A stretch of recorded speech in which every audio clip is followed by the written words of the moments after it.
Then, verily, the first covenant had also ordinances of divine service, and a worldly sanctuary. For there was a tabernacle made, the first wherein was the candlestick, and the table, and the showbread, which is called the sanctuary. And after the second veil, the tabernacle which is called the holiest of all, which had the golden censer, and the ark of the covenant overlaid round about with gold, wherein was the golden pot that had manna, and Aaron's rod that budded, and the tables of the covenant.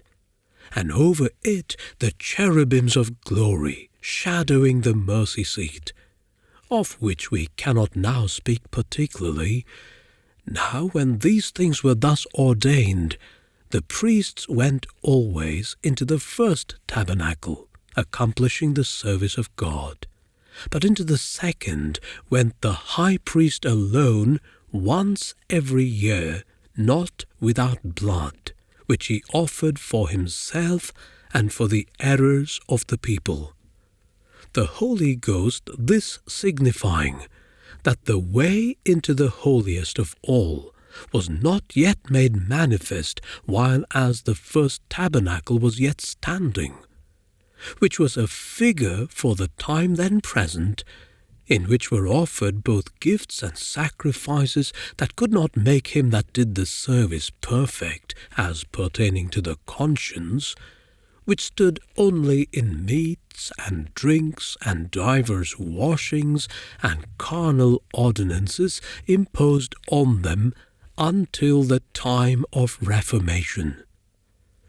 But Christ, being come an high priest of good things to come, by a greater and more perfect tabernacle, not made with hands, that is to say, not of this building, neither by the blood of goats and calves, but by his own blood, he entered in once into the holy place, having obtained eternal redemption for us. For if the blood of bulls and of goats and the ashes of an heifer, sprinkling the unclean, sanctifieth to the purifying of the flesh, how much more shall the blood of Christ, who through the eternal Spirit offered himself without spot to God, purge your conscience from dead works to serve the living God? And for this cause he is the mediator of the New Testament, that by means of death, for the redemption of the transgressions that were under the first testament, they which are called might receive the promise of eternal inheritance. For where a testament is, there must also of necessity be the death of the testator.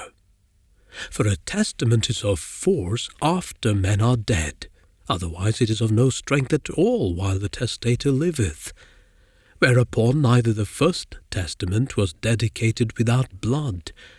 For when Moses had spoken every precept to all the people according to the law, he took the blood of calves and of goats with water and scarlet wool and hyssop, and sprinkled both the book and all the people, saying, This is the blood of the testament which God hath enjoined unto you.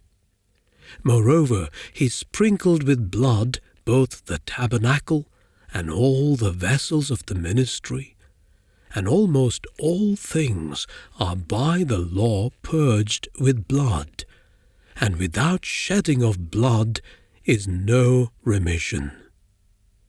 It was therefore necessary that the patterns of things in the heavens should be purified with these, but the heavenly things themselves with better sacrifices than these. For Christ is not entered into the holy places made with hands, which are the figures of the true, but into heaven itself, now to appear in the presence of God for us. Nor yet that he should offer himself often, as the high priest entereth into the holy place every year with blood of others, For then must he often have suffered since the foundation of the world. But now once, in the end of the world, hath he appeared to put away sin by the sacrifice of himself. And as it is appointed unto men once to die, but after this the judgment, so Christ was once offered to bear the sins of many. And unto them that look for him shall he appear the second time without sin unto salvation.